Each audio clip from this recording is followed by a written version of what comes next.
You know that classic lone gunslinger archetype? The tough, quiet guy who walks into a bar and settles everything with his blaster? It's the kind of character that defined Clint Eastwood's old westerns, and one we've always loved seeing on screen. But in the Star Wars universe, that vibe was seriously missing. While theaters were packed with Jedi, Sith, and complex political dramas, fans were craving the underworld side of the galaxy, the dangerous, lawless frontier where justice comes from whoever draws fastest. That's where The Mandalorian changed the game. What looked like just another action series quickly became an instant cultural phenomenon. But don't be fooled. Behind the Beskar armor and wild shootouts, what really hooks us is the most unlikely and charismatic father and son duo in fiction. It's a story that blends samurai lore, western grit, and a 50-year-old green baby who eats frogs. And if Pedro Pascal managed to move us without showing his face 90% of the time, it's because this show has something truly special. Today, we're taking a look back at that whole journey, because after all, this is the way. We open on a frozen planet where our Mandalorian enters a bar, exuding that classic lone gunslinger western vibe. He's here for a blue fugitive called the Mithril. A few local thugs try to intimidate Mando, but he handles them John Wick style, fast, quiet, and literally slicing a guy in half with an automatic door. Brutal.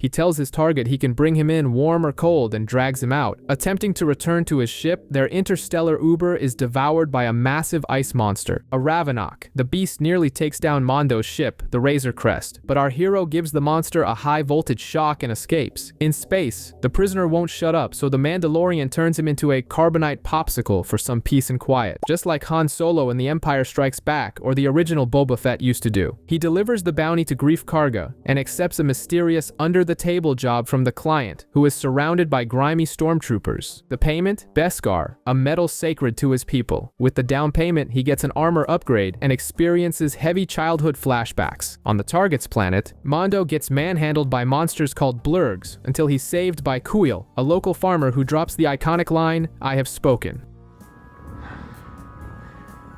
I have spoken. After a Texas rodeo moment learning to ride the creature, Mando raids the enemy base alongside IG-11, a bounty droid with a self-destruct obsession. The shootout is insane. They clear the area and open the target's container. Surprise! The 50-year-old asset is a big-eared green baby, the cutest thing in the galaxy. Perhaps it could live many centuries. The droid tries to terminate the child per protocol, but Mando blasts the bucket of bolts without a second thought and decides to protect the baby. The trek back to the ship starts tense. The Mandalorian and his tiny passenger are ambushed by reptilian hunters, but Mando ends the fight quickly. There's a sweet moment where the baby tries to force heal Mando's wound like an RPG healer out of mana, but the hunter doesn't get it and tucks him back into his crib. When they reach the Razor Crest, Mando finds every car owner's nightmare. The ship has been completely stripped. A pack of Jawas is stealing everything. A pissed-off Mando chases their massive sandcrawler in a sequence that feels like Mad Max in the desert. He climbs the moving fortress, dodges junk thrown at his face, but eventually falls and gets knocked out. The result? The ship is a skeleton, grounded. Left with no choice, he goes back to Kuil, who gives it to him straight. He has to negotiate. While they talk, the baby swallows a whole frog in one gulp, disgusting and adorable at the same time. They head to the Jawa camp. Mando almost fries everyone with his flamethrower, but Kuil de-escalates. The deal is a classic fetch quest. They'll return the parts if Mando brings them the egg. He enters a cave and faces a mudhorn, a giant hairy rhino. The beast trashes the Mandalorian, tossing him into the mud like a rag doll. Just as it's about to be game over, the child reaches out and uses the Force, levitating the massive monster. Mando takes advantage of this unexpected hack, kills the beast, and grabs the egg.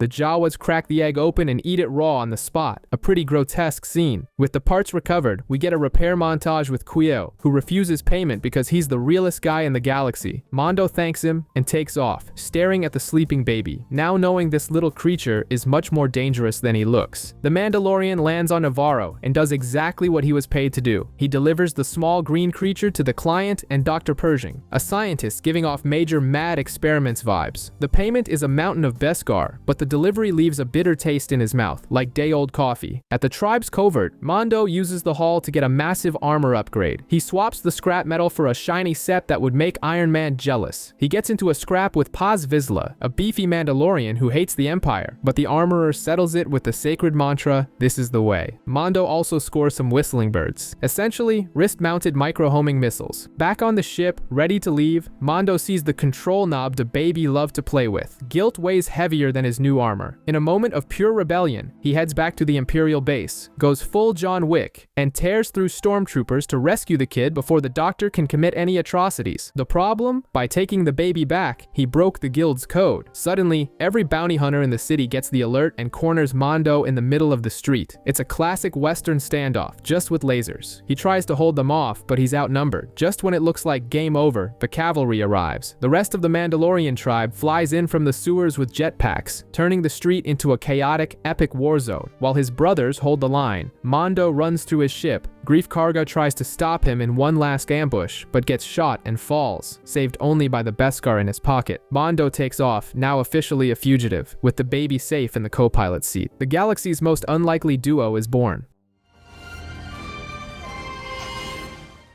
Looking for a place to lie low, Mando lands on the planet Sorgan. It seems like the perfect spot to fall off the grid, but the peace lasts shorter than a dying iPhone battery. At a local spot, he runs into Cara Dune, an ex-rebel shock trooper with the grit of a UFC fighter. Their meeting turns into an 80s-style action movie brawl, ending in a tense stalemate and instant mutual respect. But retirement is short-lived. Local farmers beg for protection against raiders stealing their krill harvests. Mando takes the job in exchange for lodging and recruits Cara to help. The vibe is pure The Magnificent Seven, just with 2 mercenaries and a cute green baby. When they reach the village, things get complicated. The raiders have an AT-ST. You know, those giant 2-legged walkers the Empire used? Basically a metal T-Rex armed to the teeth.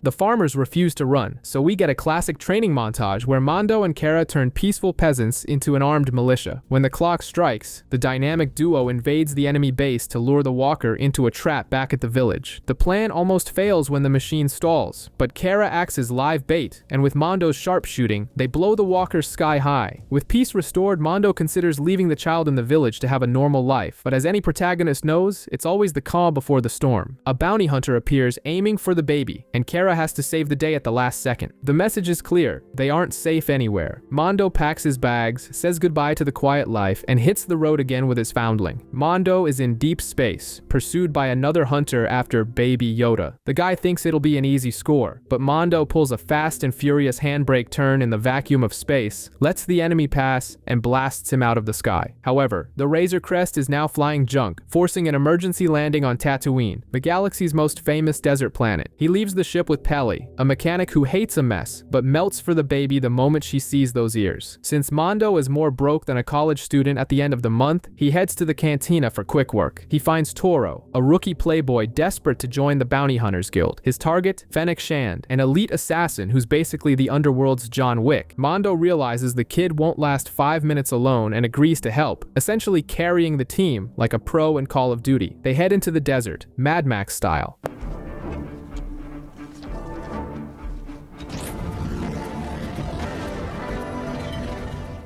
After a tense negotiation with Tusken Raiders and dodging sniper fire, they use flash charges to blind Fennec and capture her. Mando leaves to find transport, letting the rookie guard the prisoner. Bad move. Fennec gets inside Toro's head, telling him Mando is worth way more for betraying the guild. The kid, wanting to be a legend, kills Fennec to eliminate the competition and heads back to town to ambush our protagonist. At the hangar, Toro takes Peli and the baby hostage, acting like a big shot, but he forgot Mando is a pro player and he's just a bot. Mando uses the same flash charge trick, blinds the kid, and sends him to the afterlife with a single shot. With the trader's credits, he pays for the repairs and bails before more trouble shows up. In the end, a mysterious caped figure in black boots appears over Fennec's body in the desert, leaving us with a classic cliffhanger.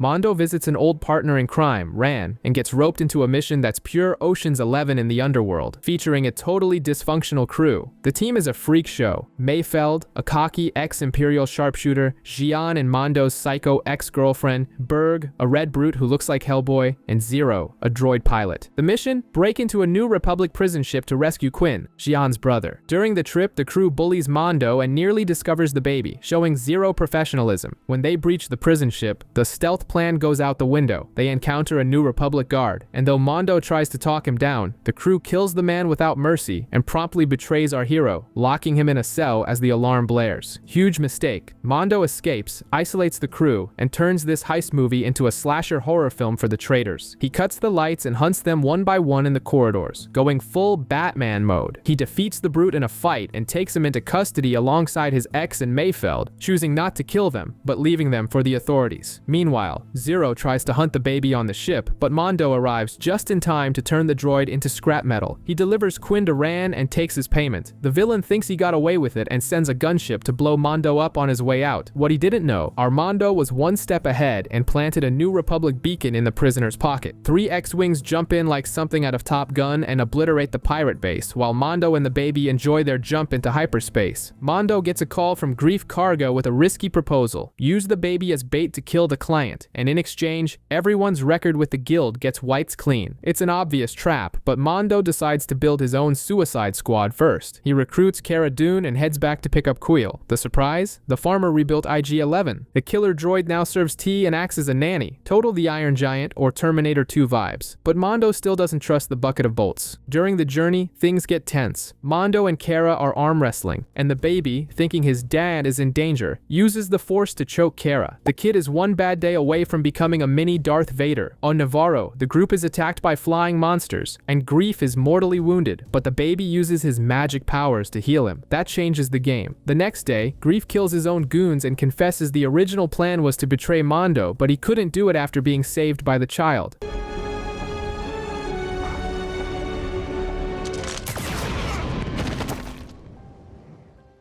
They pivot. Mando fakes being a prisoner to get close to the client while Quill rushes the baby back to the ship. Inside the base, they meet the client, but the meeting is interrupted by a call from Moff Gideon, the final boss. The room is sprayed with heavy fire from the outside, killing the client and pitting our heroes down. Gideon lands in a sleek TIE fighter and demands the child. Mando tries to radio Quill, but it's too late. The old man has been killed, and 2 scout troopers have snatched the baby, speeding away on their bikes. The episode ends on a total gut punch. 2 scout troopers have the baby in a bag, waiting for orders, and becoming the most hated characters in the galaxy for hitting the kid. But karma is fast. IG-11 shows up in full Terminator mode, wrecks both troopers, and rescues the baby in style, proving he's the best armed nanny in history. That was unpleasant. I'm sorry you had to see that.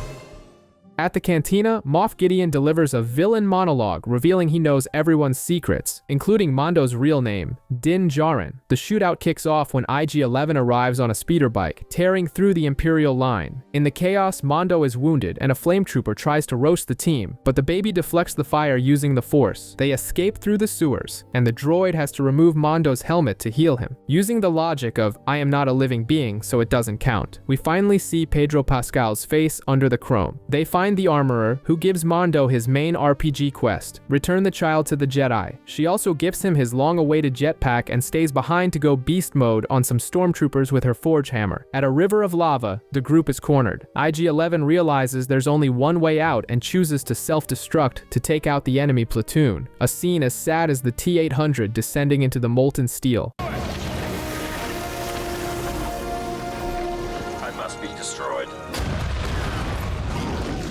On the surface, Gideon attacks in his TIE fighter. Mando debuts the jetpack, flying like Iron Man, hooks onto the ship, and brings it down with explosives. Everything seems settled. Mando and the baby head out while Grief and Cara stay on Navarro. But in the wreckage of the TIE, Gideon survives, cutting his way out with the Darksaber, the legendary black blade of the Mandalorians. The season ends on a massive cliffhanger. Mando takes the baby on a less-than-educational field trip, an underground fight club. He's looking for info from Gor Koresh, an alien trying to pull a Casino Royale move by betting against Mondo. Bad idea. Din Djarin activates his whistling birds, cuts the lights in a total Batman vibe, and hangs the traitor upside down until he squeals. The lead takes him back to the sands of Tatooine. He reunites with Peli, who is eager to cosplay as a nanny again. The mission is to find Mos Pelgo, a ghost town that isn't even on the map. Entering full Western mode, he walks into a bar and finds someone wearing Boba Fett's legendary armor. But wait, it's not Boba, it's Cobb Vanth, the local marshal who bought the outfit from some Jawas to protect the town. Tensions rise, and they're about to duel when a massive crate dragon interrupts, swallowing a whole bempha like a chicken nugget. They strike a deal. Mondo helps kill the monster. Vanth returns the armor. To take down this high-budget version of Dune, they have to unite the townspeople and the Tusken Raiders, who hate each other more than rival sports fans. The final battle is pure chaos. The beast spits acid and ignores missiles. The plan fails, so Mondo pulls a suicidal Men in Black move. He lets himself be swallowed along with a bentha packed with explosives. He flies out of the monster's mouth right as the detonation goes off, blowing the beast up from the inside.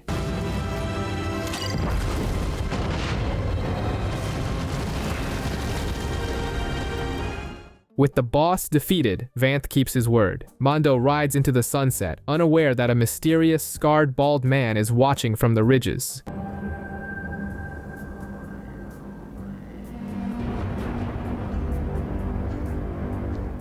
Mondo barely has time to celebrate before falling into a desert trap. Some bandits set a coyote-style ambush, wrecking his bike and kidnapping the baby. Their leader demands Mondo's jetpack as ransom. Mondo hands it over but remotely triggers the thrusters, launching the alien into the sky and letting him splat on the ground. The kid is safe, but the bike is scrap.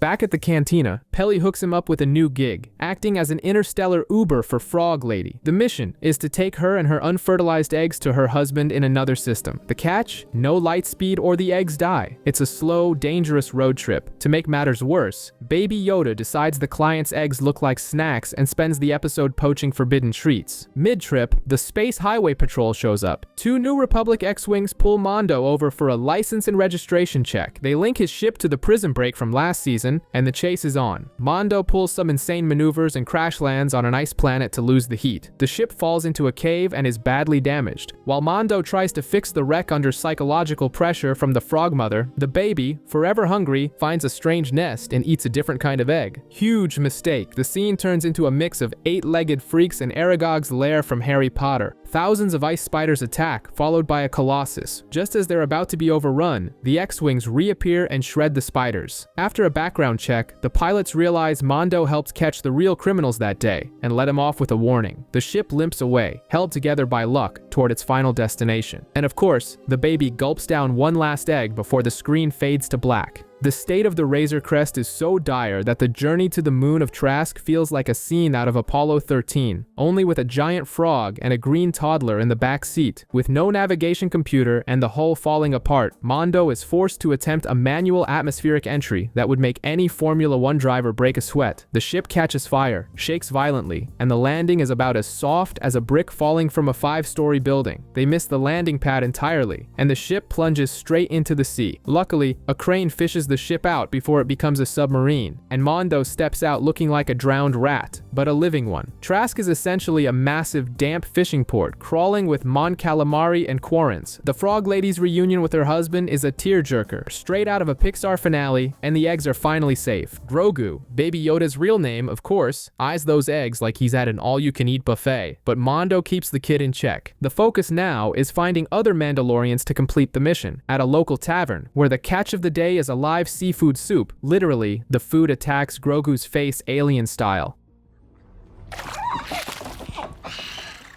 A Quarren fisherman offers to take Mondo to his brothers. Seems too good to be true, right? It is. Mid-voyage, the fishermen reveal they're actually after the Beskar armor. They kick Grogu's cradle into the maw of a giant sea monster called a Mamacor, and Mondo dives in after it. Things look grim, with Mondo trapped underwater while the crew tries to pin him down with spears. Suddenly, 3 figures in blue armor drop from the sky via jetpacks, laying waste to the fishermen. It's the kind of Avengers moment we all love. They save Mondo, dive in to rescue Grogu, Grogu and finish off the traitors. Everything is fine until the three remove their helmets. Mando is shell-shocked. In his mind, this is total heresy. I was hoping that...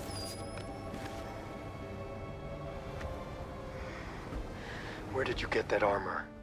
He accuses them of not being true Mandalorians. Their leader, a tough redhead named Bo-Katan, sets him straight. Mando is the one who's mistaken. He was raised by the Children of the Watch, a religious cult of zealots seeking to restore the ancient ways. Essentially, our hero just realized he's been the weirdo in a sect his entire life without knowing it. Bo-Katan is a living legend, heir to a noble house of Mandalore, and she has no time for our protagonist's existential crisis. She offers him an RPG-style side quest. If Mando helps her and her squad, Casca Reeves and Axe Woves, hijack weapons from an Imperial freighter, she'll tell him where to find a Jedi. With no other options and a wrecked boat, Mando accepts. They leave Grogu with the frog couple, now proud parents of a tadpole, and launch the assault. The target is a Gozanti-class freighter loaded with heavy weaponry. The plan is simple: board the ship as it takes off and clear the deck. Mando realizes this crew's fighting style is far more aggressive and coordinated than his own. They tear through stormtroopers like they're playing Call of Duty on easy mode. The Imperial captain, realizing he's lost control, receives a hologram call from Moff Gideon. Gideon, with the coldness of a corporate villain, realizes the situation is foobar and orders the captain to sacrifice the ship for the greater good of the Empire. The captain executes the pilots and attempts to nosedive the ship into the sea. In a burst of chaos, the team storms the cockpit. Mando uses his armor to tank heavy blaster fire, clearing the way while the others mop up. They regain control of the ship seconds before it hits the water. Bo-Katan holds a knife to the captain's throat, demanding the location of the Darksaber. The captain, knowing Gideon doesn't forgive failure and preferring death over torture, bites down on a capsule and ends it. It's clear Bo-Katan is on a personal crusade to retake Mandalore and needs that specific weapon to lead her people. With the ship captured, Bo-Katan honors her end of the deal. She reveals a name that makes any franchise fan geek out: Ahsoka Tano. The Jedi is in the city of Calodan, on the planet Corvus.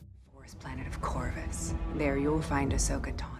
She invites Mando to join her cause, but our gunslinger stays loyal to his mission to deliver the child. Mando returns for Grogu, who is playing with the newborn tadpole. Thankfully, he didn't eat the baby frog this time, and goes to check the damage on the Razor Crest. The repairs he paid for were half-baked, mostly nets and jury-rigged wiring. But the ship starts up. As they take off, leaving Trask behind, an octopus hitches a ride on the cockpit glass and nearly becomes Grogu's snack. The ship is falling apart, flying sideways, and sounding like a broken blender, but it's headed for Corvus. The hype for Ahsoka Tano is officially real. The Razor Crest is still in a deplorable state, looking like a beater car fresh out of a demolition derby. Mando is desperate, trying to teach Grogu electrical engineering in a scene filled with bomb-diffusing tension. Cut the red wire, not the blue one. The problem is, Baby Yoda knows as much about wiring as I do about quantum physics, and he nearly electrocutes himself. The ship is in such bad shape that reaching Corvus to see Ahsoka Tano is impossible. They have to make a pit stop at Navarro to fix the heap of junk. Meanwhile, on Navarro, we find that Cara Dune has become the local marshal, cleaning up the streets with the subtlety of a bulldozer. She catches some Aqualish thugs looting the armorer's old forge and settles the score with brute force, saving a little lava meerkat from becoming lunch. The woman doesn't mess around. She's bringing law and order to the sector. When Mando lands, he gets the VIP treatment. Greef Karga, now the fancy magistrate of the area, and Cara Dune greet him. Greef is glowing with pride. The city is booming, trade is up, and there's no empire in sight. It's basically a successful Sim City build. They promise to fix the ship for free, but as always, there's no such thing as a free lunch. The repairs will take time, and they need Mando's help with a quick little mission. Classic RPG logic. You want your gear fixed, you do the side quest. To keep the kids safe, Mando drops Grogu off at a local school. This leads to the most important scene of the episode. Grogu spots a kid eating blue cookies that look like radioactive macarons. Baby Yoda asks for one, the kid refuses. How selfish. And our little Jedi uses the Force to swipe the whole pack. Priorities.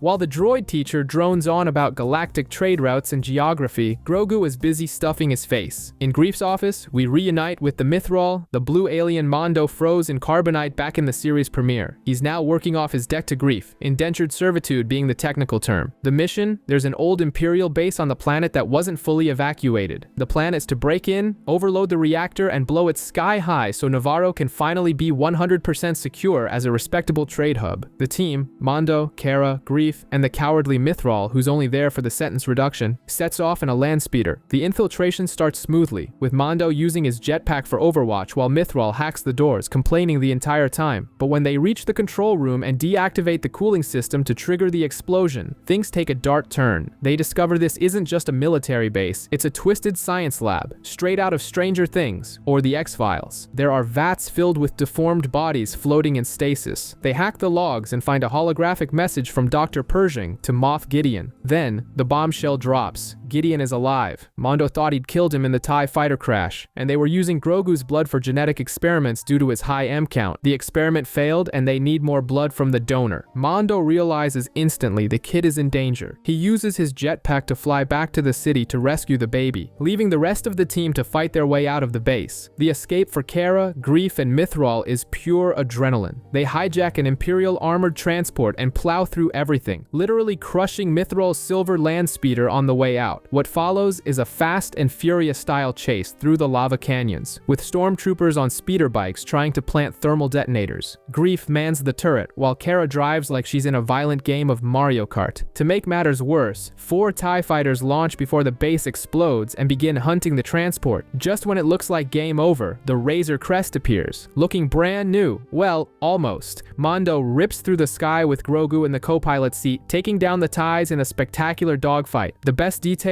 due to the G-force maneuvers, Grogu vomits up the blue cookies. That's the price of gluttony. Not too bad, huh, kid?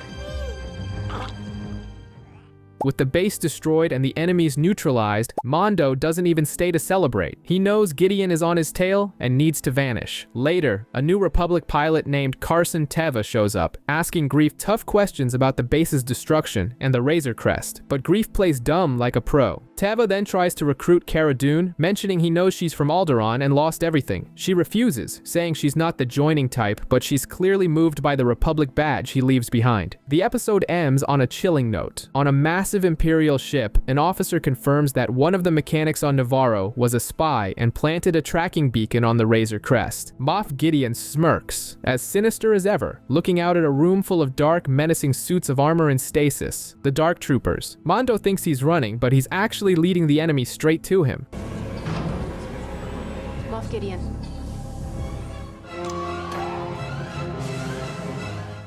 We land right in the middle of a nightmare on a planet called Corvus, which has a total Silent Hill vibe mixed with a dead forest. The atmosphere is tense, thick with fog, that classic calm before the storm. And who emerges from the shadows? Ahsoka Tano. Yes, the living legend herself, wielding dual white lightsabers and slicing through guards like the bride from Kill Bill.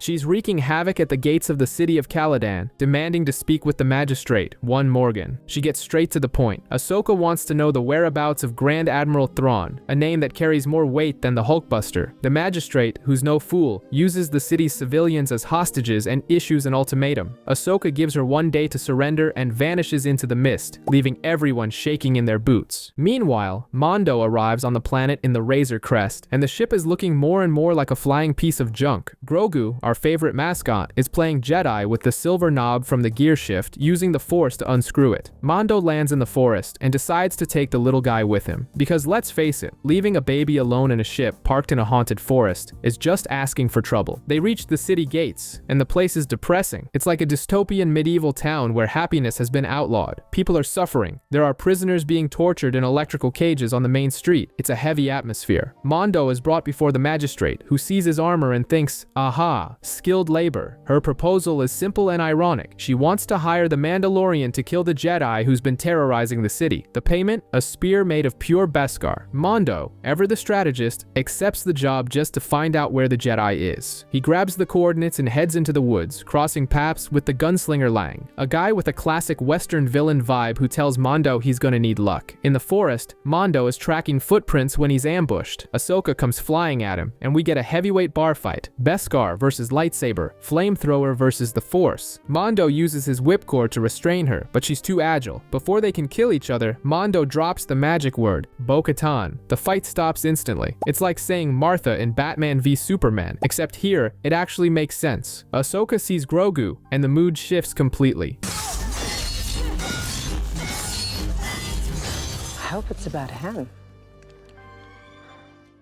That night, the moment the entire internet was waiting for finally happens. Ahsoka connects mentally with the baby and uncovers his past. Brace yourselves. His name isn't Baby Yoda, and it's not the child, it's Grogu. He was trained at the Jedi Temple on Coruscant, survived Order 66, and had to hide his powers to stay alive. Heavy stuff. The next day, it's time for the practical test. Ahsoka tries to get Grogu to use the Force to grab a stone, but the kid totally ignores her. He's afraid. But when Mando asks him to grab the silver knob from the ship, Grogu pulls the object instantly. Ahsoka's diagnosis is concerning. Grogu has formed a very strong emotional bond with Mando. She refuses to train him because she's seen what fear and attachment can do to a Jedi. She won't risk creating another galactic villain. With no deal on the training, they strike another bargain. Ahsoka helps Mando take down the Magistrate, and in exchange, Mando expects her to train the boy. They brainstorm a heist-style plan. Ahsoka attacks the main gate to draw all the attention while Mando infiltrates the base. The action is cinematic. Ahsoka enters the city like a vengeful wraith, deflecting bolts and slicing through bells. She throws a piece of Mando's armor on the ground to fake his death. The Magistrate takes the bait and sends everything she has at the Jedi. That's Mando's cue to fly in with his jetpack, free the prisoners, and cause chaos from the rear. We then get two simultaneous duels. In the street, Mando faces the gunslinger Lang in a classic Mexican standoff, hands on holsters, waiting for who blinks first. In the inner garden, it's Ahsoka versus Magistrate Morgan. And let me tell you, the villain is surprisingly skilled with that Beskar spear, giving the former Jedi a run for her money. But Ahsoka turns the tide, switches her grip, and disarms the woman, holding a blade to her throat and asking once more about Thrawn. Outside, Lang realizes his boss is lost and pretends to surrender, only to try a cheap shot. Mando, who wasn't born yesterday and has seen plenty of westerns, is faster and takes the guy out.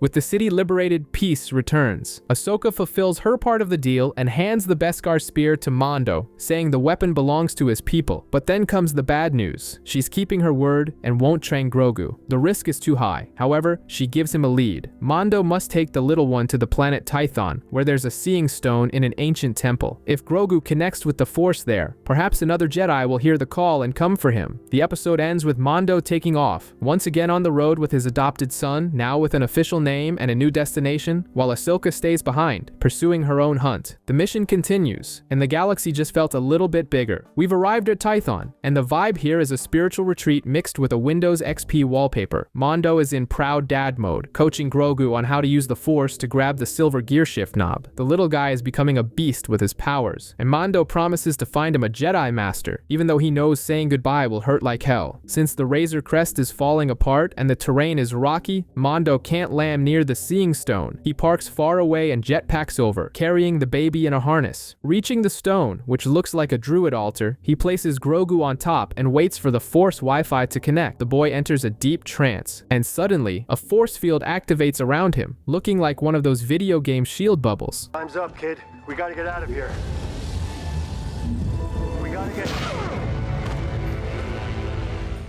Mando spots a ship approaching, and not just any ship. It's the Slave One, that iconic craft that looks like a flying clothes iron. Mando tries to grab Grogu to run, but the force field violently repels him. Left with no choice, he leaves the kid to finish his cosmic download and heads down to confront the newcomers. Out of the ship steps a bald man, scarred and dressed in black, radiating danger. It's Boba Fett, finally showing his face without the helmet. The conversation is tense, worthy of a Western standoff. Boba wants his armor back, the set we took from Cod Vamp on Tatooine. Mando, being a traditionalist, refuses. But Boba brought backup. Fennec Shand. Yes, the sniper we thought died in Season 1. She's alive, cybernetic, and has her scope locked on Grogu's head up on the hill. They enter a Mexican standoff. Boba drops the philosophy that he's just a simple man making his way through the galaxy, just like his father. They strike a deal, Grogu's safety in exchange for the armor. But before they can seal the deal with a handshake, the Empire arrives to ruin the party. An Imperial transport lands and deploys a platoon of stormtroopers. Mando runs to try and protect Grogu, who is still entranced in the magic bubble. unstoppable, while Boba and Fennec hold the line below. And let me tell you, it's a massacre. Fennec is lethal, but Boba Fett is a force of nature. Even without his armor, armed only with a Tusken Raider weapon, he shatters bones and helmets with visceral brutality. It's John Wick levels of combat if he'd been born on Tatooine.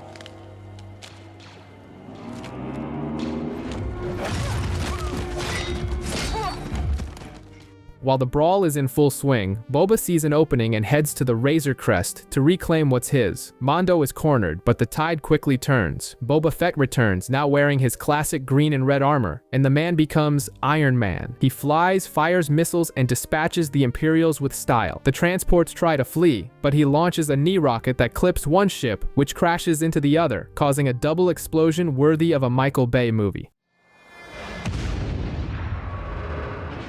But the victory lasts exactly 3 seconds. An orbital laser strike from space hits the Razor Crest directly. Nothing is left. Our favorite piece of junk, which survived everything until now, is completely vaporized. Mando looks sadly at the crater where his home and transport used to be, and the nightmare isn't over. Moff Gideon sends in his new toys, the Dark Troopers. Forget soldiers who miss their shots. These are roped-out combat droids that can fly. They descend directly onto the Seeing Stone where Grogu, exhausted after finishing his call, has passed out without the force field. The droids grab the baby and take off before Mando or Boba can intercept. It's a lightning-fast, efficient kidnapping. Boba rushes to the slave Y and tries to pursue, but sees the droids entering a massive Imperial light cruiser. He warns that the Empire is back, and they can't take that thing on alone. The ship jumps to hyperspace, taking Grogu with it. On the ground, Mando sifts through the ashes of the Razor Crest and finds the only thing that survived intact, the Beskar spear. Oh, and he finds the gear shift knob too, tucking it into his pocket. Boba shows his chain code, like a digital ID for the armor, to Mando, proving that his father, Jango, was a foundling. This creates instant mutual respect, and since they promised to ensure the child's safety and failed miserably, Boba and Fennec declare the debt isn't paid until the boy is rescued. The team is assembled. They head to Navarro to ask Cara Dune for help. She's now a marshal for the New Republic and is playing by the book. Mando needs to track Gideon's cruiser, and for that, he needs an ex-Imperial. The man for the job is Miggs Mayfeld, the mercenary who tried to betray us in the prison episode. He's incarcerated, but the situation calls for drastic measures. Cara Dune agrees to help when she hears they took the kid. In the final scene, inside the cruiser, we see a pissed-off Grogu. He's using the Force to toss 2 stormtroopers around his cell, choking them just like Darth Vader would. The kid is powerful, but he tires out fast. Moff Gideon enters the cell, acting all sadistic, and shows the darksaber to the baby, taunting him. Grogu is stunned and handcuffed. Gideon tells them to alert Dr. Pershing. They have their donor. The future of our little Yoda has never looked darker. Let him know we have got our donor.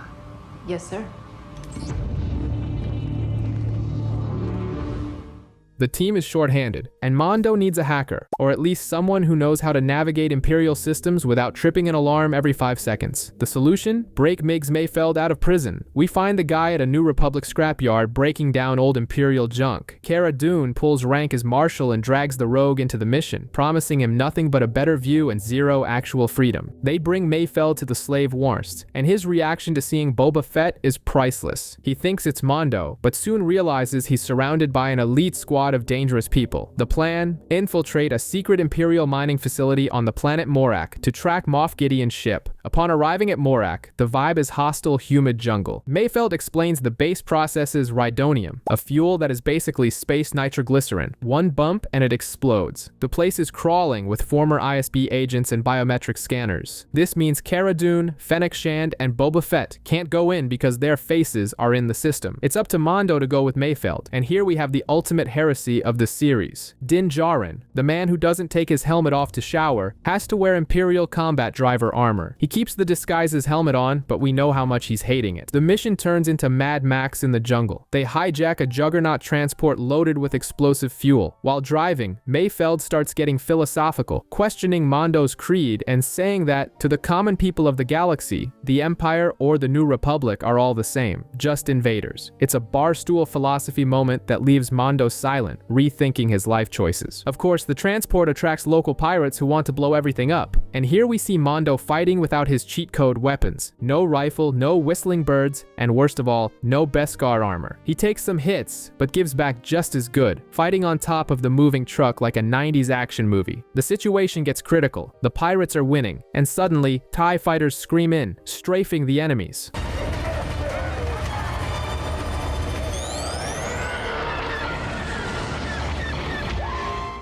The two enter the base to the cheers of the Imperials, hailed as war heroes. It's a bizarre role reversal that leaves even the viewer confused. Inside the base, they need to access a terminal in the officers' mess hall. The problem? Mayfeld spots his old commanding officer, Valen Hess, and freezes in fear. If he goes there, he'll be recognized. Mando has only one choice: go to the terminal himself, but the machine has a facial recognition system. In an act of desperation and fatherly love for Grogu, Din Djarin does the unthinkable. He removes his helmet in front of everyone. He breaks his sacred oath just to get his son's location. To make matters worse, Valen Hess approaches him. The atmosphere gets heavier than the bar scene in Inglourious Bastards. Mayfeld steps in to save Mondo's skin, pretending Mondo is a half-deaf soldier named Brown Eyes. The officer invites them for a drink to celebrate. As the conversation flows, Hess starts bragging about Operation Cinder, a massacre that wiped out Mayfeld's old unit and thousands of civilians. The officer speaks of it as a small sacrifice. Mayfeld, who spent the whole episode acting like a cynic who only cares about survival, can't take it. In a quick draw move worthy of Han Solo, he pulls his blaster and kills the officer mid-toast. Chaos ensues. A frenetic shootout breaks out in the mess hall. Mondo and Mayfeld have to shoot their way out. They run to a window, jump toward a dam, and are rescued mid-air by the slave Warned, with Boba Fett piloting like the ultimate getaway driver. From above, Mayfeld grabs a sniper rifle and with a single shot hits the fuel truck parked at the base. The explosion is colossal, taking the entire facility with it. He says he did it so he could sleep better at night.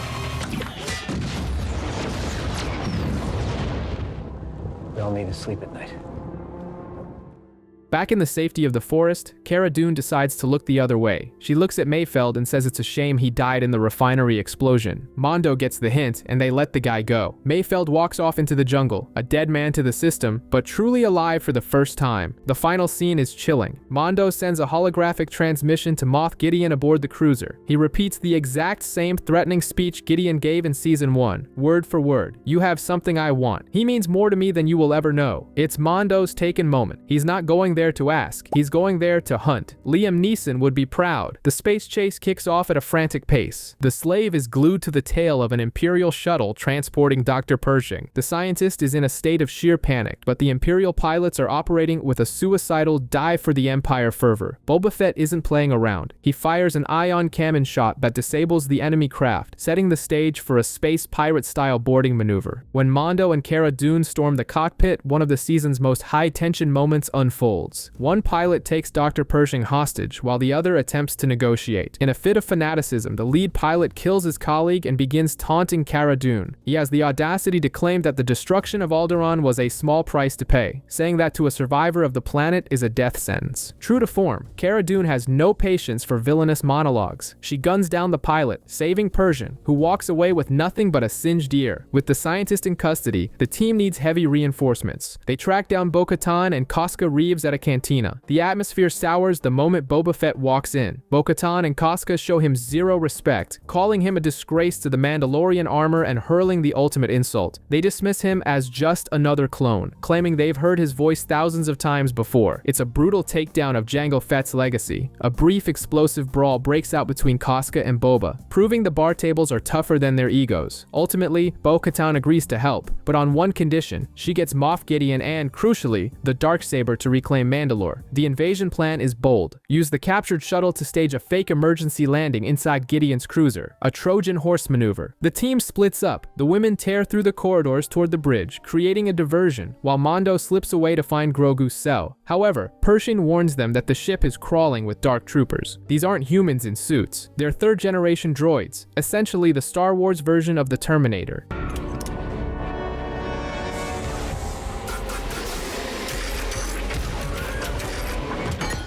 The invasion begins in chaos as the shuttle slams into the hangar. Boba Fett peels off in the Slave Ones to avoid becoming a sitting duck. Mondo reaches his objective just as a platoon of Dark Troopers is activated. He manages to lock the bay door, but one slips through. What follows is a desperate heroine fight. The droid is a literal tank. It shrugs off blaster fire, flamethrowers, and punches. Mondo takes a beating worse than Rocky Balboa in the first round, only securing a win by decapitating the machine with his Beskar spear and venting the rest of the platoon into the vacuum of space. Meanwhile, the female strike team massacres their way through the halls and seizes the bridge, neutralizing every stormtrooper in sight. But then, the classic villainous twist, Moff Gideon isn't fair. Mando reaches the detention block and finds Gideon hovering over Grogu with the darksaber. The air is thick with tension. Gideon plays psychological games, claiming he has already taken the child's blood, and that Mando can leave with the boy. It's a double cross, of course. When Mando reaches for his son, Gideon lunges with the black blade. It's an incredible duel. Beskar versus Darksaber, sparks flying everywhere. Mando, proving his mastery of the spear, disarms the villain and takes him alive.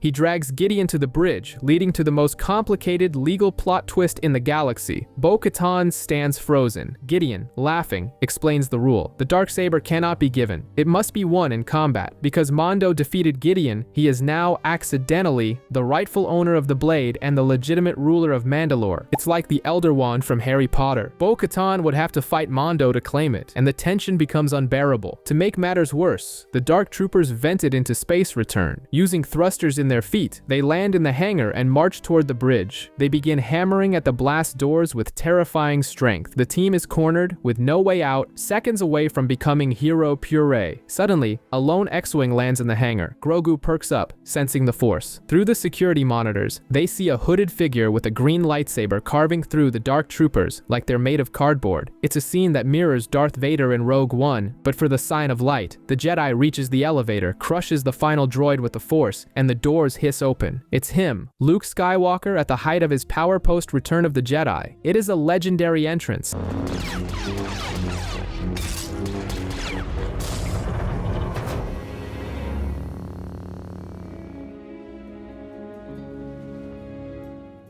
Mando asks if he is a Jedi. Luke simply confirms and extends his hand to Grogu. The infant hesitates, looking back at his foster father. Luke explains that he only needs Mando's permission. In one of the saga's most emotional moments, Mando picks up Grogu. Ignoring his creed and the eyes of everyone in the room, he removes his helmet. For the first time, Grogu sees his father's face and reaches out to touch it. There isn't a dry eye in the house.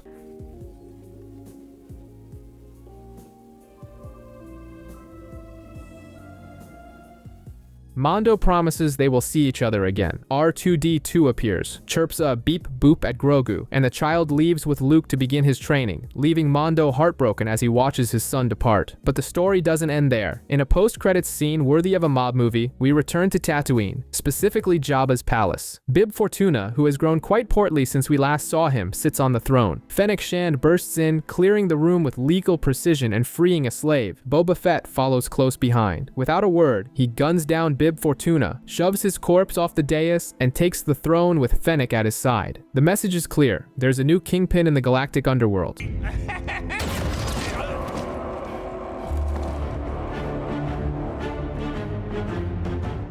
We jump straight back into the action. The Armorer's clan is performing a traditional initiation ritual on a remote beach. A young boy, Ragnar, is about to take the oath and don his helmet for life, but the ceremony is interrupted in the worst way possible. A massive beast, a cross between a snapping turtle and Godzilla, emerges from the surf, deciding the Mandalorians are on the lunch menu. The warriors throw everything at it: blasters, flamethrowers, grappling tables. But the creature tanks the damage like a Dark Souls boss against underleveled players. Just as things look dire, our protagonist makes his entrance. Din Djarin streaks across the sky in his customized N1 starfighter and drops a torpedo right into the monster's ribs. Game over. It's the ultimate high-level player returning to the starting area moment.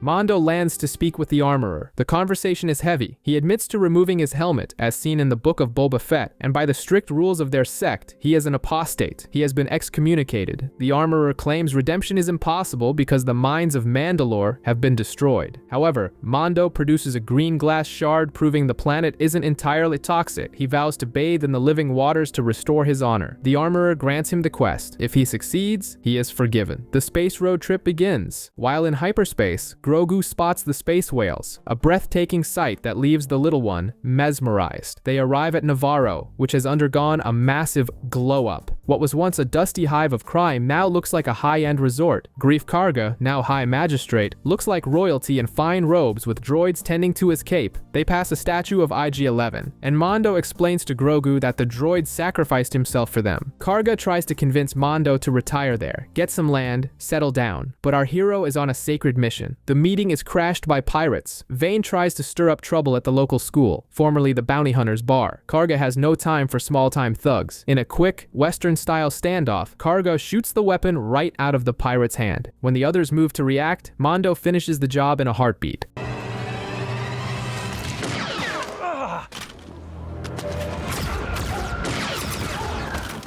Vane flees, vowing revenge, but Karga brushes it off. Mando explains he needs a droid to scout Mandalore's potentially toxic atmosphere. Specifically, he wants IG-11. He doesn't trust standard droids, but he trusted that one. They attempt a jury-rigged repair on the robot's remains. Mando manages to power him up, but it goes south fast. IG-11 reverts to his factory settings, full-blown Terminator mode, and tries to kill Grogu. Mando has to crush the droid's head with a bust of Karga to stop the assault. Unable to fix it themselves, they take the parts to the Ancelons, tiny mechanics that Grogu tries to hug to death. The scene is hilarious, as Grogu mistakes them for plush toys and tries to squeeze one, earning a stern "no squeezy" from the mechanic.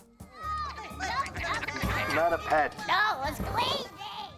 The verdict: they need a rare memory circuit to make the droid functional without homicidal tendencies. Leaving Navarro to find the part, Mando gives Grogu some navigation lessons, but the radar starts pinging. Vane is back with backup. An intense dogfight ensues in an asteroid field. Mando flies like Maverick in Top Gun, picking off pirates one by one. But then the big boss appears, Gorian Shard, the Pirate King, a massive swamp thing of a creature commanding a giant cruiser. Realizing he can't take on a capital ship alone, Mando jumps to hyperspace before he's blown to stardust. The episode ends on Kalevala, another planet in the Mandalore system. There we find Bo-Katan in a sprawling, cold castle, alone and depressed. She sits on her throne with a total gothic nihilist vibe. Without the Darksaber, which Mando accidentally won last season, her fleet abandoned her to become mercenaries. The talk is bleak. Bo-Katan has given up on everything, telling Mando there is no salvation for Mandalore, that the planet is cursed and poisoned. Mando insists on checking for himself. With a go and die then tone, she gives him the exact coordinates to the mines beneath the city of Sundari. Mando sets off on his suicide mission, leaving Bo-Katan to wallow in her own bitterness. We're back on Tatooine, and the vibe is like New Year's Eve in Times Square because Boonta Eve is in full swing, complete with fireworks. At the hangar, Peli is maintaining her questionable used car salesman entrepreneurial spirit. She's currently swindling a Rhodian customer, charging a fortune to fix his ship using his own parts. It's a classic buy one, pay for two scam, but the grift is interrupted when our favorite Mandalorian souped up N1 lands. Grogu is already acting up, seemingly trying to babble his first words, but Mando is mission focused. He needs that memory circuit for IG-11. Peli gives him the hard truth. Those parts are extinct. It's like trying to find an original DeLorean part today. Her solution? Selling him a beat-up astromech R5D4. The droid is shaking worse than Shaggy from Scooby-Doo in a haunted house. But Mando needs someone to test the air on Mandalore, so he takes the cowardly droid on a discount. The journey becomes a father-son history lesson. As they descend toward the cursed planet, Mando points out the moons and explains their people's origins. Once they hit the atmosphere, things get grim, lightning, turbulence, and a post-apocalyptic landscape that looks straight out of the Fallout games. They land in a glade of green glass, the result of Imperial carpet bombing, and Mando sends poor R5 ahead to check the air quality. The droid goes in, the signal drops, and naturally, Mando has to go after him. He enters a cavern and is ambushed by troglodytes called Alamites. It's a messy fight. Mando tries to use the Darksaber, but the blade feels like it weighs a ton in his hand. He wins through sheer brutality, rescues the droid, and discovers the air is clean. Bo-Katan was wrong. Mandalore isn't radioactive. Emboldened, Mando takes Grogu into the ruins of the subterranean city. The place is a massive graveyard of twisted metal. In a moment of distraction, Mando steps into a trap, and a giant mechanical spider creature lunges from the shadows. It's a bizarre cybernetic horror that looks like it crawled out of the Matrix or Dr. Octopus's nightmares. nightmares. The creature traps Mando in a cage and begins draining his blood. It's terrifying. Grogu tries to use the Force but can't free his father. A weakened Mando tells the little guy to run and find Bo-Katan. It's a literal Lassie moment. The boy's stuck in the well. Go get help. Grogu pilots the ship solo back to Bo-Katan's castle on Kalevala. She's still moping on her throne, but seeing the ship arrive with only the baby, she knows something is wrong. Without a second thought, she flips into action hero mode. They return to Mandalore, and the skill gap between her and Din becomes immediately apparent. As they enter the cave, Bo-Katan carves through the Alamites like John Wick slicing through henchmen. Fast, precise, and without breaking a sweat. She finds Mando being drained by the spider cyborg. The creature attacks, leading to the humiliation of the week moment. Bo-Katan snatches the darksaber off the floor and wields it with incredible grace, slicing the cyborg into scrap metal.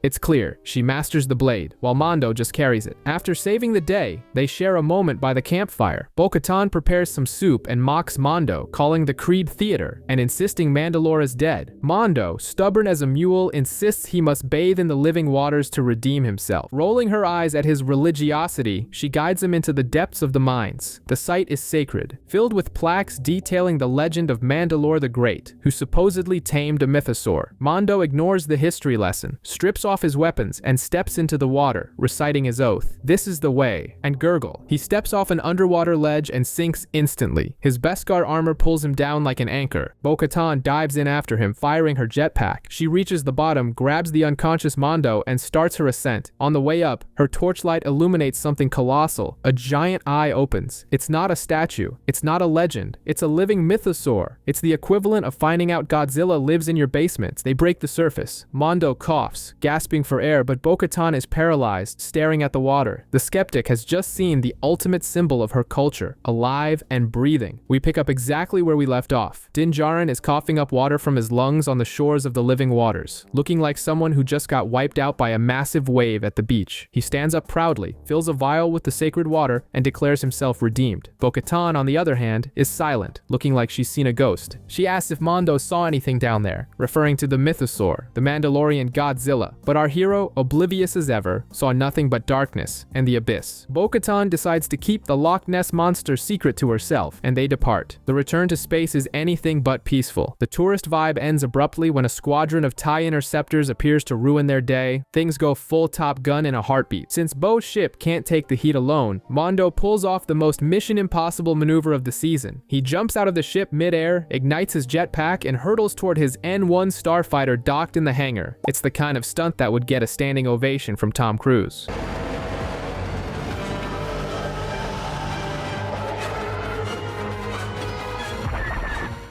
The dogfight begins. Mando and Bo-Katan take down the Imperial ships with style, featuring Bo drifting her gauntlet starfighter through the cliffs. But victory comes at a high price. Bombers arrive and obliterate Bo-Katan's castle. The family home, the throne, the Wi-Fi, all gone. Homeless and with an army of TIEs on their tail, they jump to lightspeed. Now, prepare for a sharp change of pace as we head to Coruscant. We follow Dr. Pershing, the cloning scientist who used to work for Moff Gideon. He's now part of the New Republic Amnesty program, giving a TED-style talk to Coruscant's elite about how repentant he is and how happy he is to serve the good guys. However, life as a reformed villain is corporate boredom. He lives in a housing unit that looks like a college dorm and works in a cubicle filing data, dealing with a level of bureaucracy that makes the office look thrilling. There, he reunites with Elia Kane, Gideon's former communications officer. She now goes by G68 and acts like that bad influence friend from high school. They go out for a stroll, eat glowing popsicles, and Kane begins to manipulate poor Pershing. The scientist wants to continue his cloning research to help medicine, but the New Republic has banned it. Kane, channeling her inner Regina George from Mean Girls, convinces him that breaking the rules is cool if it's for a good cause. She suggests stealing a mobile lab from a decommissioned Star Destroyer in the shipyards. The heist begins. They sneak onto a Coruscant train, jump between moving cars, and infiltrate the mothballed ship. Dr. Pershing is feeling like Han Solo himself, full of adventure. They reach the lab, grab the gear, and as they're leaving, surprise, it's a trap. The New Republic police show up, and Kane calmly takes the gear and joins the officers. She was an undercover agent all along and served Pershing up on a silver platter. The end of this arc is dark. Pershing is placed in a machine called a Mind Flayer, which the New Republic swears is therapeutic and used to relieve traumatic memories. It looks more like a torture device from A Clockwork Orange. As the procedure begins at low voltage, everyone leaves the room except Kane. Taking advantage of the privacy, she cranks the dial to brain fry levels. Poor Pershing begins to scream, and Kane watches while mentally eating popcorn, ensuring Gideon's secrets die along with Pershing's sanity. Back to the main plot. Mando and Bo-Katan arrive at the secret hideout of the Children of the Watch, Din's hardcore cult. Paz Vizsla, the heavy infantry Mandalorian, blocks the entrance, calling them apostates, but Mando presents the vial of living waters. They enter the cave, and the armorer tests the water. She confirms it's legitimate. Din Djarin is officially redeemed and is once again a card-carrying Mandalorian.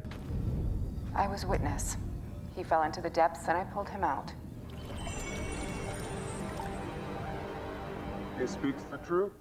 There's an accidental bonus too. Since Bo-Katan dove into the waters to save Mando and hasn't removed her helmet since, the armorer decrees that she has also been redeemed by the Creed. Bo-Katan looks at the mythosaur sigil on the wall, knowing the beast is real, and accepts her place in the group. Even if she doesn't buy into the religion, she's now part of the sect by accident, just because she forgot to take her helmet off. This is the way. We're back at the covert, where everyone is taking training seriously. The vibe is very Cobra Kai dojo, but with flamethrowers and jetpacks. While the adults trade blows, Grogu is on the beach living his best life, playing with stone crabs. But the fun ends when Mando arrives to cut the break short, telling Baby Yoda he needs to train with the other foundlings if he wants to be a respectable Mandalorian. A match is set up and Grogu's opponent is Ragnar, a kid who clearly underestimates our little green hero because he doesn't wear a helmet. The judge tries to take it easy, saying Grogu is too small, but Din Djarin plays the insistent stage dad, insisting the kid can handle it. The weapon of choice? Training darts. It's basically Mandalorian paintball for family honor. The fight starts and Grogu takes 2 paint hits to the chest without even reacting. It looks bad, but then Mando gives him a classic boxing movie pep talk and Grogu locks in. He uses the Force, pulling a Yoda vs Dooku style flip over his opponent and landing 3 straight hits on Ragnar's chest. An undisputed 3-0 victory.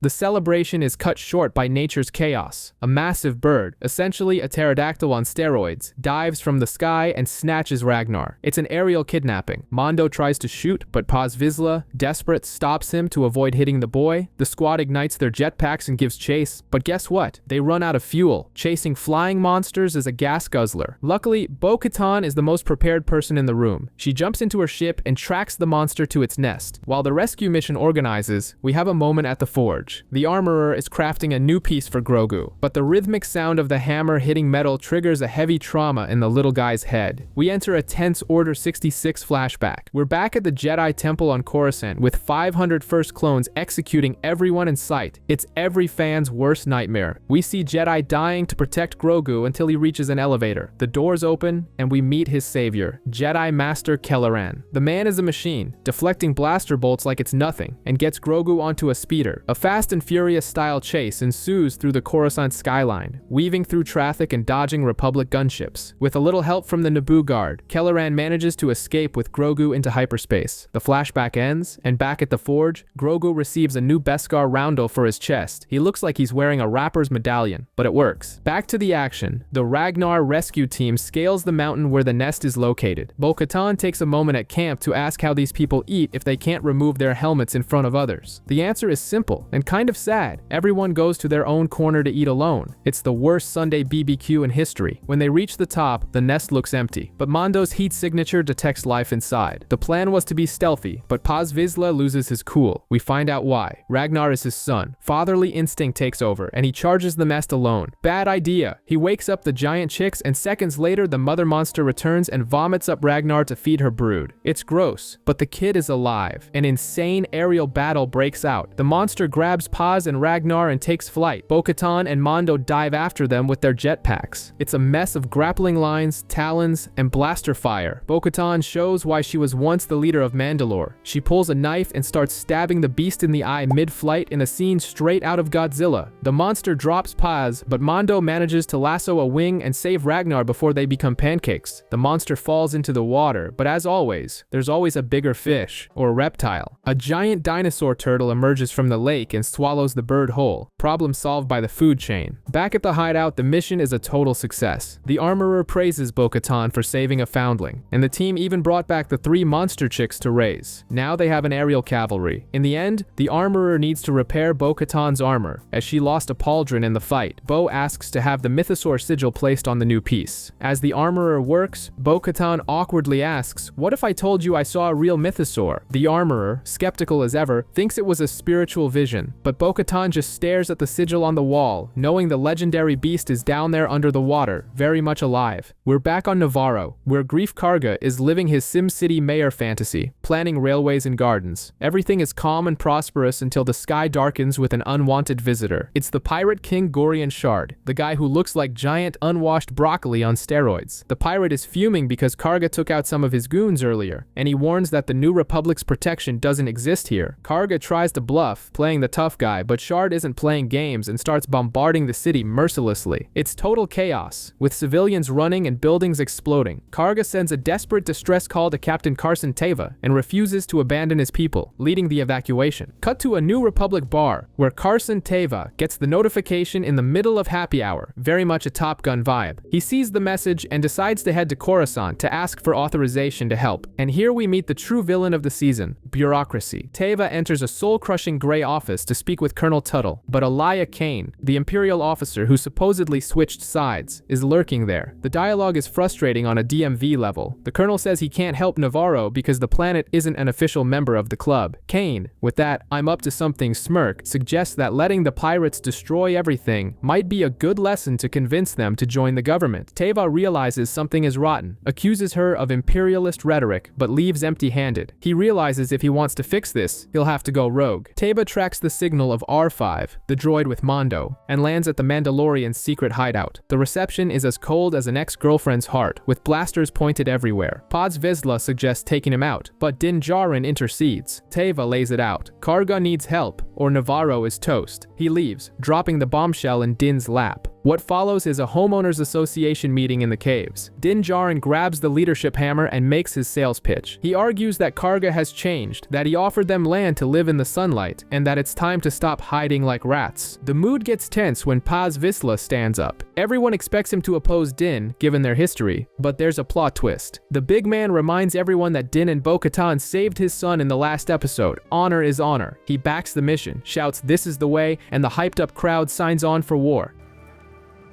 Because we are Mandalorians. This is the way.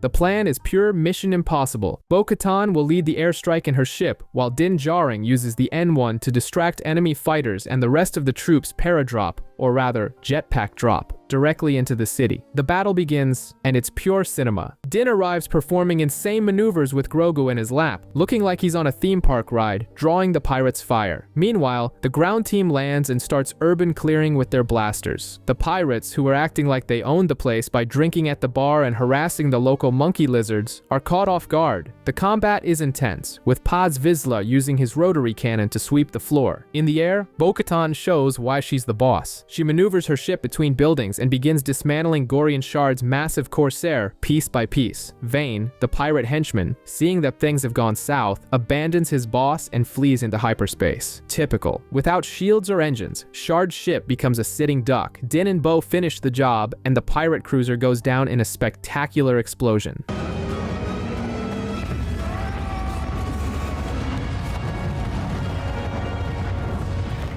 The broccoli monster is now grilled salad. With the city saved, Greef Karga keeps his promise. He hands over the keys to a massive tract of land to the Mandalorians. Now they have an official home, no longer forced to live in the sewers. It's a happy moment, with the group being cheered by the civilians. But the episode saves its biggest surprise for the end. The armorer calls Bo-Katan for a private conversation at the old Navarro forge. She asks Bo to remove her helmet. The redhead is confused, as this goes against the sect's fundamental rule. But the armorer explains the new philosophy. Bo-Katan has walked in both worlds, with and without a helmet, and has seen the mythosaur. She is the only one who can unite all the tribes of Mandalore. Bo removes her helmet in front of everyone, and the armorer consecrates her as the one who will retake their home planet. Basically, she's become King Arthur, but with blasters instead of a sword. Carson Teva finds a transport ship adrift in space. It was the ship carrying Moff Gideon to trial. The crew is dead, and the villain is gone. But there's a macabre detail. There are fragments of Beskar embedded in the wall. Someone rescued Gideon and made it look like the Mandalorians did it. The smell of a frame-up is heavy in the air. Deep in space, a Romeo and Juliet story is unfolding, aquatic style. Captain Shuggoth, a Quarren, is having a romantic dinner with a Mon Calamari prince. The catch? Their species are historical rivals, making this a forbidden romance. This soap opera vibe is cut short when an Imperial ship intercepts them. Shuggoth tries to bluff her way out with a diplomatic plea, claiming they are peaceful merchant sailors. But the response comes from Axwoves. Bo-Katan's former partner has turned into a cold, calculating mercenary. He and Casca Reeves board the ship, not for politics, but for profit. They've been hired to rescue the love-struck prince and bring him home. It's essentially a legalized kidnapping. Where Mandalorian honor once stood, now there's only business. They take the boy away, leaving the captain heartbroken, proving Axwoves would sell his own mother for a few credits if the price were right. Meanwhile, our favorite trinity, Din Djarin, Bo-Katan, and Grogu, arrives at Plaisir 15. The place is visually stunning, filled with domes and clean tech, looking like a futuristic utopia straight out of a 70s sci-fi flick. They spot the Mandalorian fleet stationed there but are intercepted by automated traffic control, which remote pilots their ship to a landing. They take a high-end hyperloop to the palace and stumble into a banquet that looks like it was ripped from Alice in Wonderland.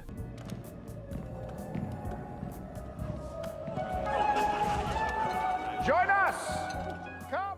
The rulers are Captain Bombardier, a rehabilitated ex-Imperial. Yes, the New Republic amnesty program is working overtime. And the Duchess, a noblewoman who runs the show. The Duchess goes crazy over Grogu and Baby Yoda, clever as ever, uses the Force to jump into her lap and score some high-end snacks. Things get serious when the rulers explain their problem. The city runs on reprogrammed Imperial and Separatist droids, but they've started malfunctioning. Since the planet is strictly pacifist and has no weapons, they need outside consultants to handle the situation. In exchange, the captain promises to recognize Mandalore as a sovereign state. Bo-Katan takes the gig, and Din, who never trusted clankers anyway, is more than ready to scrap some droids. The investigation begins CSI droid unit style. They meet with Commissioner Hellgate, the grumpy head of security, who shows them footage of the droids going haywire. The dynamic duo heads to the sub-levels to talk to the Ugnaughts, the local mechanics. Bo-Katan tries giving orders but is promptly ignored. Din, remembering his old friend Kuyo, changes tactics. He uses the proper etiquette, praises their hard work, and utters the iconic, "I have spoken." Respect earns respect, and the Ugnaughts point them toward the location of the next potential malfunction. They head to the docks, and the action kicks into high gear. Din provokes a B-2 super battle droid, and the thing snaps, tossing crates and bolting. The droid runs and jumps onto speeders, but is eventually cornered and destroyed. On its corpse, they find a spark pad for a droid bar called the Resistor. Yes, a bar where robots drink recreational oil. At the bar, it's the classic good cop, bad cop routine. Dim threatens the droid bartender, ready to rip out circuits, while Bo tries dialogue. The bartender explains the droids don't want trouble. They're just afraid of being replaced by humans again. They discover all the malfunctioning droids drank from the same batch of Nep and Fey. Analyzing the drink in the lab, they find it spiked with nanodroids designed to reprogram machines for chaos. Tracking the purchase of these nanodroids leads them to none other than Commissioner Hellgate. It's a classic Scooby-Doo twist. The security guy was the villain all along. They confront Hellgate, and the old man goes on a rant. He's a hardcore Count Dooku fan, a separatist to the bone, who hates both the Republic and the Empire. He tries to hit a failsafe button to make every droid in the city attack, but Bo-Katan is faster, taking him down with a stun dart. Game over for the anarchist grandpa.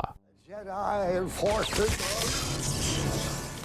Back at the palace, the Duchess exiles Hellgate and honors our heroes. They receive the key to the city, and in the episode's cutest moment, Grogu is knighted into the ancient order of independent regencies. We must now call him Sir Grogu. With the job done, it's time for a showdown with the Mandalorian fleet. Bo-Katan, Din, and Sir Grogu head to the mercenary camp. Axe Woves is still acting like the king of the playground and challenges Bo's leadership. What follows is a brutal 1v1 for the crown. Jetpacks, punches, flamethrowers, and blades. Bo-Katan proves why she's the boss, defeating Axe and holding a knife to his throat, but Axe is stubborn. He claims that, by the rules, only the one who wields the darksaber can lead, and the blade belongs to Din. Din draws the darksaber and tries to hand it to Bo, but she refuses because she didn't win it in combat. Din then reminds everyone of what happened in the mines of Mandalore. He was captured and defeated by that bizarre cyborg creature, which took his blade. Bo-Katan then arrived, killed the creature, and took the sword. By the transitive law of Mandalorian combat, the creature beat Din, Bo beat the creature. Therefore, the darksaber legitimately belongs to Bo-Katan. Axe Woves accepts the logic. Din hands over the blade, and Bo-Katan ignites it, finally taking her place as the supreme leader of all tribes. The return of Mandalore is officially on. To its rightful owner.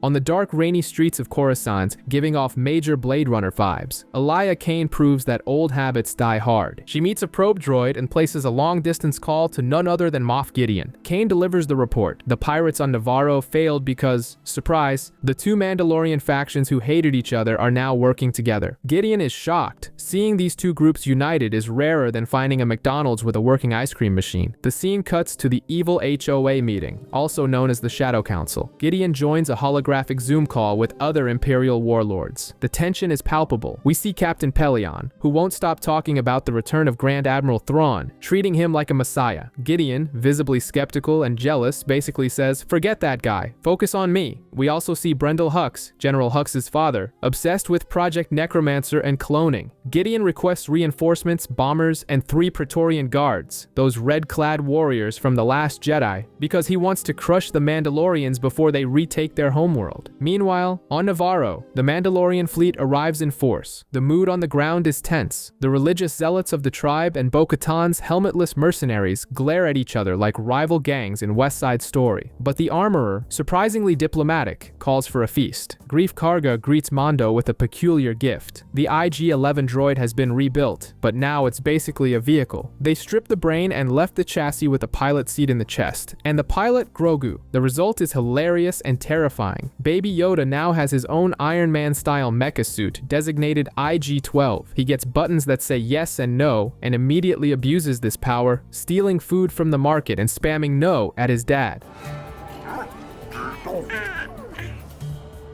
Give it no. Give it back.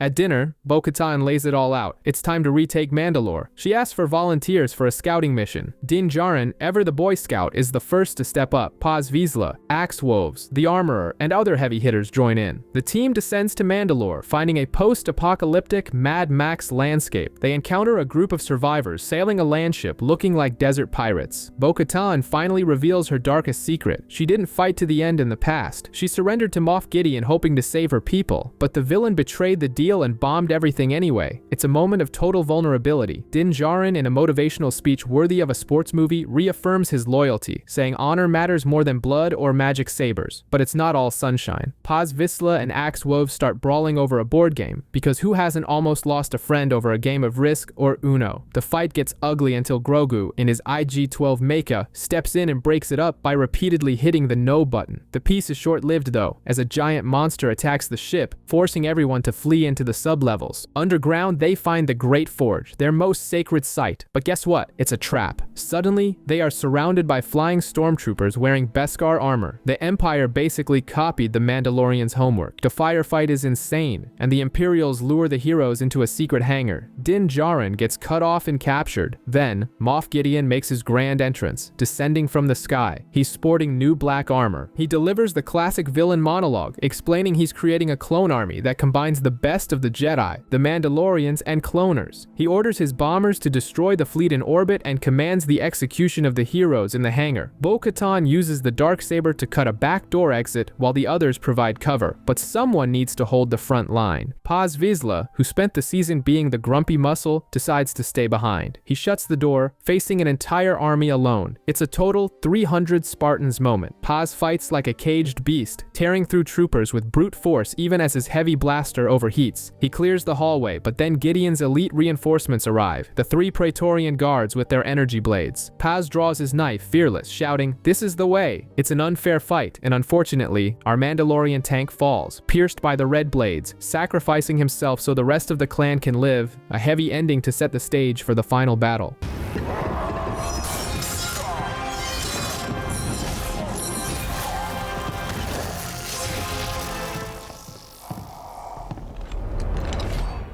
Bo-Katan knows things are uglier than a bar fight in a western, so she sends Axe Woves to the sky to use the capital ship as bait, a risky maneuver straight out of Top Gun. While Woves battles bad weather and jammed comms to complete his suicide mission, the rest of the group retreats through the tunnels, trading fire with relentless Imperial commandos. But the focus shifts to our favorite helmeted hero. Din Djarin is being escorted through the base like Hannibal Lecter, but obviously, he wasn't going to make it easy. Mando starts throwing hands and feet, taking out guards. When he gets cornered by a guy with a whip and another with a flamethrower, guess who shows up? Grogu, piloting the IG-12 mecha, comes in blasting and saves his dad. The little droid even uses a healing spray on Din. Health first, after all. The team is back together and the goal is clear. Take down Moff Gideon or no one leaves alive. Now the episode turns into a full-on video game. Din needs to reach the command center, but there are red laser shields in his way. He remote activates R5-D4, the cowardly astromech, who flies down using Iron Man-style rockets. The droid needs to hack the system and open the doors one by one. It's essentially a boss rush level. R5 opens a barrier, Din fights 2 guards, kills them, R5 opens the next, more guards, rinse and repeat. The dynamic duo with the baby and the mecha finally reaches a bizarre lab filled with tanks. The master plan is revealed.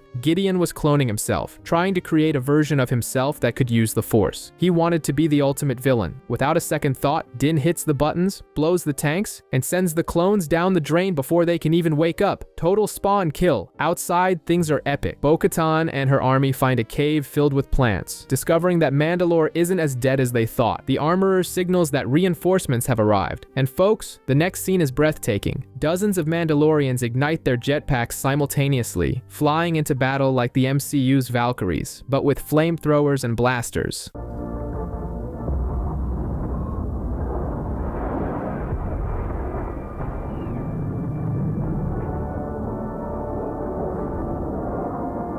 They collide with the troopers mid-air in a chaotic and visually stunning aerial war. In the hangar, the final showdown begins. Gideon appears in his Black Duck trooper armor, furious that Din killed his action figure clones. The villain is a total tank. His armor shrugs off blaster bolts and flamethrowers. Meanwhile, the 3 Praetorian guards, the elite red ninjas, attack. Grogu tries to help, but his IG-12 mecha is torn apart, reduced to scrap. Din has to fight 3 hyper-trained warriors at once to protect his son. Bo-Katan flies in to take over the fight with Gideon. It's Darksaber versus Electrostaff. The fight is intense, but Gideon is buffed too much. He manages to overpower Bo-Katan and in a shocking moment crushes the Darksaber with his bare hand. Yes, the legendary weapon that caused conflict for generations is now dust. The villain begins his victory speech, claiming Mandalorians are weak without their toys. But he forgot about Axe Woves. The madman crashes the burning capital ship directly into the Imperial base, an Independence Day style sacrifice, ejecting at the very last second. The base begins to crumble. Din and Bo-Katan fire at Gideon, but the explosion's fire consumes everything. Gideon is swallowed by the flames. Grogu, in his peak Avatar The Last Airbender moment, uses the Force to create a protection bubble, shielding Din and Bo-Katan from the fiery inferno.